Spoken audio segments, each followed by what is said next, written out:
पेशादार अंतरराज्य ATM लुटेरा को गिरफ्त करिछि पुरी पुलिस। गिरफ अभियुक्त हेउछि झारखंड अंचल सीताराम मंडल। लोकंक एटीएम कार्ड व्यवहार करी टंका लुट करुथिला अभियुक्त। टंका उठाई देबा बहाना रे लुट करुथिला एही लुटेरा। पुलिस ताठारु 11टी एटीएम कार्ड सह 78,000 टंका गोटाए सुना चेन और सुना मुदी जबत करिछि। अभियुक्त सीताराम विरोध रे विभिन्न थाना रे मध्य लुट मामला रहिछि। विगत किछि दिन धरी एटीएम रु टंका उठाइबाकू आसुथिबा वृद्ध और वृद्धांक सह अभिनव उपाय रे एटीएम अदल बदल करबा सह टंका लुट करुथिबा नै बैंक कर्तृपक्षको अभियोग होई आसिथिला। गत 9 तारिख रे हरिश्चंद्र पाणिग्राही दर्जी पोखरी छक निकट रे थिबा बैंक ऑफ बरोदा एटीएम रे टंका उठाइबा पई आसिथिले। से एटीएम मशीन रे टंका उठाइबाकू चेष्टा करथबा बेले तांको निकट रे लुटेरा सीताराम साहाय्य पई पहुंचिथिले। किंतु चतुरतार सहित अभियुक्त सीताराम एटीएम कार्ड अदल बदल करदे अन्य जनकर एटीएम कार्ड हरिश्चंद्र को प्रदान करी सेठारु फेरार हो जाइथिले। किछि समय पर हरिश्चंद्र को अकाउंट रो 25,000 टंका कटि जाइथिबा से तांको मोबाइल पे एक एसएमएस पाइथिले। एहा परे अभियुक्त ग्रांड रोड रे थिबा अरुंधति अलंकार दुकान रे एटीएम कार्ड स्वाइप करी सुना किनिथिले। याकू नै हरिश्चंद्र पाणिग्राही एतला दैथिले। एतला को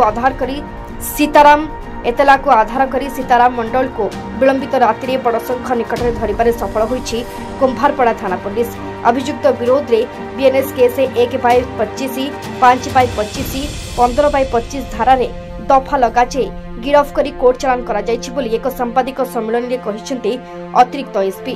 एक्चुअली आपण माने जानथिबे वर्तमान जो एटीएम फ्रॉड गुडा इंसिडेंट हमरो पूरी टाउन थाना रे हेछि। प्राय जो माने किछि क्रिमिनल से माने टारगेट करके ओल्ड एज लोकों को टारगेट करके तांकर एटीएम कार्ड एक्सचेंज करके से माने ताको हेल्प करवा बहाना देखई तांकर एटीएम कार्ड एक्सचेंज करके ले जाती। ता बाद से तांकर जो सीक्रेट पिन नंबरटा से माने जेहेतु जानी जाती तेणु गुड़े एमती केस प्राय 4-5टी केस आमर ये विगत मासे 1.5 मास भितर आम पूरी टाउन भितर घटला जहाँफल एसपी पुरी सर निर्देश रे सब टाउन रे गोटे मीटिंग गोटे स्पेशल अरेंजमेंट केमती धरा से गोटे व्यवस्था करागला। एथपाई सब जो सिलेक्टिव एटीएम काउंटर रे आमर पुलिस पर्सनेल सादा पोशाक रे जगिक रहिले। सेथि मध्यरु गोटे सस्पेक्ट जन को करागला। सी सस्पेक्ट को करागला परे तार जेतेले आमे ता पाखरु गुडा एटीएम कार्ड जेतेले आमे आईएससी कुमारपड़ा आउ एवं टाउन सिटी डीएसपी आमर जेतेले ताकू इंट्रोगेशन कले तार कार्ड देखला परे सेठू जना पड़ा जे सी गोटे एमती एटीएम रे एमती ठगी करछु बोली से मानिला।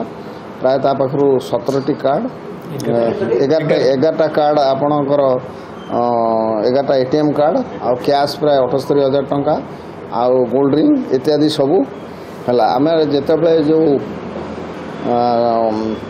आमर हनुमान पाणिग्राही बोली जड़े वयस्क लोक सी जिते ये घटना रिपोर्ट देते से कुमारपड़ा थाना रे केस होता। जो अकाउंट वेरिफिकेशन कलापर जना पड़ा जे आपण ज्वेलरी दुकान रू अरुंधति ज्वेलरी दुकान रू आपणकर गोल्ड परचेज कराई से एटीएम कार्ड तक स्वाइप करके तेणु ये अरुंधति गोल्ड शॉप रू तार जो सीसीटीवी फुटेज भल मंद आणिक देखला परे आम मैच कलापर ताको इंट्रोगेशन कलापर सी पूरी टाउन रो प्राय 5टी केस रे सी एमती एटीएम एक्सचेंज करी फ्रॉड करछु बोली मानिला। तांकर से जो एक्यूज रो घर एक्चुअली आप जानिथिबे जामतारा झारखंड एरिया रो जोटा पूरा एकदम यही एटीएम फ्रॉड आउ साइबर क्राइम करने पे पूरा एकदम सारा भारत रे जोटा ना करछि से अंचल रे बहुत फ्रॉड केस सेमती करंती से माने से तारे घर से अंचल रे ता ना होछि सीताराम मंडल घर मोहनपुर आउ जामतारा डिस्ट्रिक्ट रे तार घर झारखंड रो तेणु ताको बर्तमान अरेस्ट कराई। ताठू 78,000 टंका आउ 11टी एटीएम कार्ड 2टा जो सुना मुदी से किणिथिला अरुंधति ज्वेलरी से सुना मुदी इत्यादि जबत कराई एवं ताको अरेस्ट करी गिरफ्त करी। Bureau report UVC Odia.